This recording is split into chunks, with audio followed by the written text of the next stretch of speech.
ladies and gentlemen. Good night. How are you? This is part three. Hello, this is part three to Brother Reggie's paper reading. So I'm going to go right into it right now and go right through it, okay? So this is where we left off right here. As in the case of 10 Tenetiu, where the coffin text using sacred cattle was talking about the sacred followers of Hathor. Here, in the case of Miriam Lichcom, is also talking about sacred cattle. In this case, black cattle. We can see when we look at the pyramid text statement, section 1998b, Aha, Ket, Pa, Fa, En. I'm not going to attempt to read the transliteration. We can see that the Kemetiu can only mean these sacred black cattle, and the sacred black cattle are actually people who are followers of the black bull Hep Apis. Give me 1 second there. Give me 1 second. Give me 1 second. Give me 1 second. All right. Followers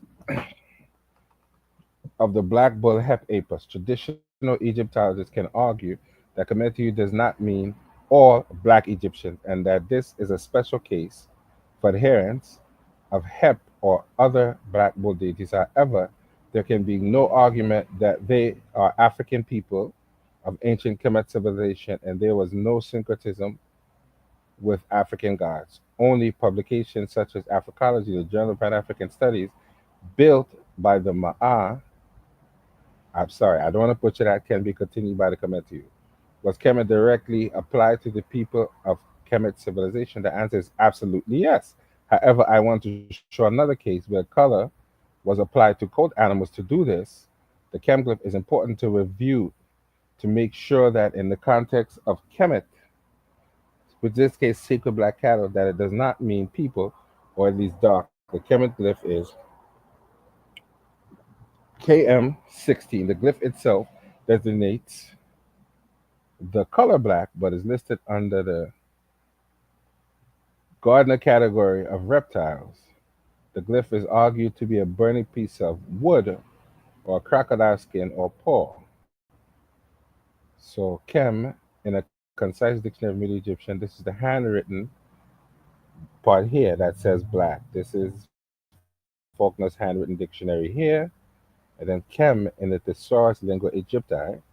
See here how this one has a color determinative here, and this one does not have a color determinative here. Right. So as we go on, the following figure is that of Sepen Wapet II performing the rite of driving the four calves, where you have the upper register, eastern half of the southern wall courtyard funerary chamber of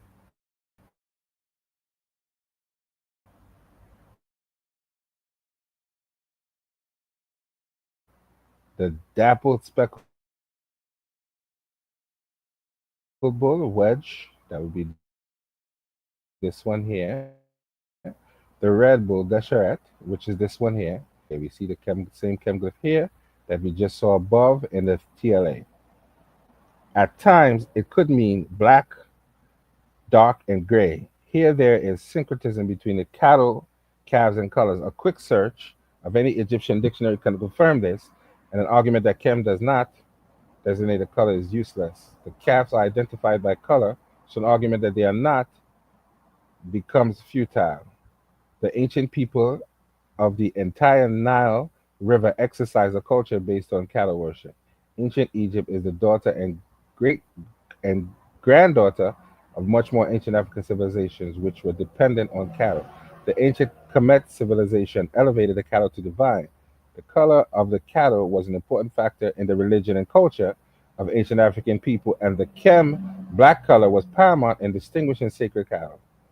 Said before, in other words, arguments have been made since the rise of Europe as they encountered ancient Kemet civilization about who these people were. The ancient Kemet civilization literature, scores of names with the Kem glyph embedded within them. The question is, does Kem as a color apply to people? Brave Europeans have rendered these names meaning nothing else but the black.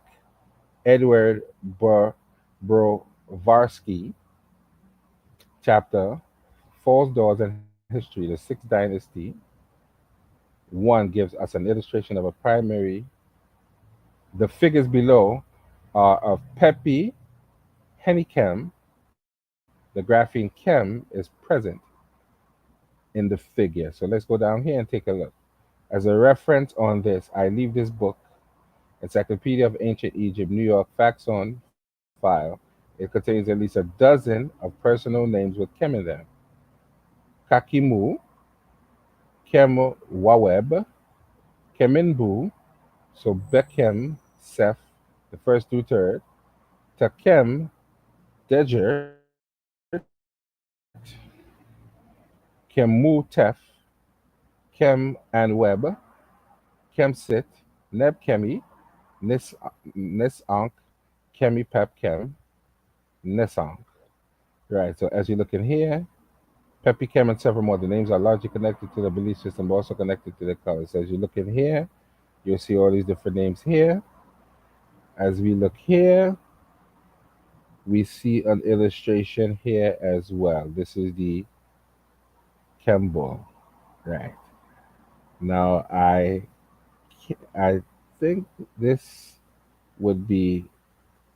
I don't want to attempt to read that because I'm not very good at hieroglyphics, so I'm not going to make an attempt to read that to mess up this reading. Here, the sacred black cattle is equivalent to a sacred black man. In the context of this paper, this man is the I'm not going to make an attempt to read the transliteration and mess up the paper. And all men and women before current and yet to be born who are in this tradition. The first Kemet king connection to cattle. King Namer, or in parentheses here, Narmer, is credited with unifying ancient Egypt and beginning what is known as dynastic Egypt in the period of 3100 BCE through a series of artifacts. The Narmer palette and the Narmer mace had helped us to see the syncretism of this important king and his connection to cattle at the early stages of this civilization. Further, right, the figure Narmer palette 52. Labeled top of the Nama palette, we see a horn that is an ancient female cow deity. This may be Bat or Hawet. This figure of the female cow exists in the same place on both sides of the palette. The worship of the cow predates dynastic Kemet civilization. The following article entitled Tracing the Origins of Ancient Egypt Cattle Cult, the author states that the following studies of ancient Egyptian religion have examined texts for evidence of cattle worship, but the picture given by the text is incomplete. Mortuary patterns, cere- ceremonial buildings, grave goods, ceramics, and other remains also contain evidence of cattle worship and underlie its importance in early Egypt. The recently discovered cattle tumuli, tumuli at Napta Playa in the western desert are identified here as a potential source of evidence on the origins of cattle worship in the ancient Egyptian belief system. For more information on cattle worship at Napta Playa can be found in Hassan F. 1988, The Pre-Dynastic of Egypt Journal of World Prehistory, 135 to 175, Bamugal, Bum, Boom Gartel E., 1960, The Culture of Prehistoric Egypt, Volume 2, London, Oxford University Press, page 90, Fisher H.G., 1962, The Cult and Gnome of the Goddess Bat Journal of American Research Center in Egypt, Volume 1, pages 7 to 18. In the normal palette, the king is represented as a bull. We see this this directly in the figure labeled bottom. Here the king as bull is seen conquering a city. In the figure, the king is the bull, and the bull is the king. There is no separation in the minds of the first dynastic people of Kemet. The next figure we will see the king Narmer with 4 cows on his killed. This cements that the king himself is connected to a cattle culture. Significant to this figure is the tail. Significant to this figure is the tail. Scholar Mark LeBlanc, in an important article entitled "The Bull's Tail as a Zoomorphic Symbol of Royal Power at the said festival," the author said the following: although, and I quote, although there are several possible correct interpretations of the word said in the term heb said, according to one convincing explanation, the word said is etymologically linked to an Egyptian word meaning tail. Word about 4, 363, 4, 364, 2. The tail shape determinative Gardner sign F33 that appears in the standard orthographic writings of said tail is very similar to the narrow triangle shaped determinative for the word said in the term heb said. In this etymological interpretation, if this etymological interpretation of said is correct, it seems likely the word said in the term heb said probably refers to a ceremonial animal's tail that is attached to the back of the Egyptian ruler's waist during the performance of several notable rituals at the ceremony of the Set Festival 33. In a representation of the Set Festival from the Proto Dynastic period onwards, the Egyptian to sacred shrines, the raising of the jet pillar, and the king's presentation of offerings to deities first attested with certainty as a component or royal garb in the depiction of the set festival on the scorpion mace head. The ceremonial tail that often hangs from the back of the king's waist is in, is important ritual scenes. In important ritual scenes is most likely a wild bull's tail during the proto-dynastic period and early dynastic period.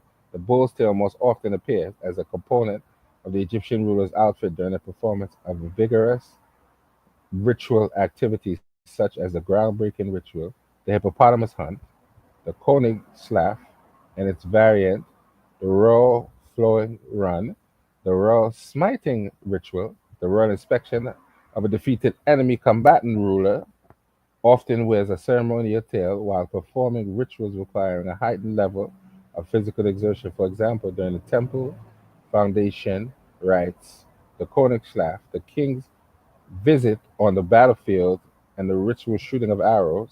In the context of these early Egyptian royal scenes, the ceremonial bull's tail symbolically imbues the Egyptian ruler with the potency and strength of an aggressive wild bull. In several early Egyptian royal scenes, the Egyptian ruler completely transforms into a bull by performing physically strenuous rituals such as the trampling of enemies and the Koenig The author's comments are extremely useful in that it gives a description of the artifacts in the context of the ritual mind of the king of Kemet in relationship to cold animals. This helps us with supporting the syncretism in the already mentioned text of a later king Unas, where he says that he is the black ram, one of the black sheep already mentioned. So, since this is page 15, I think I'm going to stop here for tonight. Thank you all for tuning in. God bless and good night. Let me end the stream.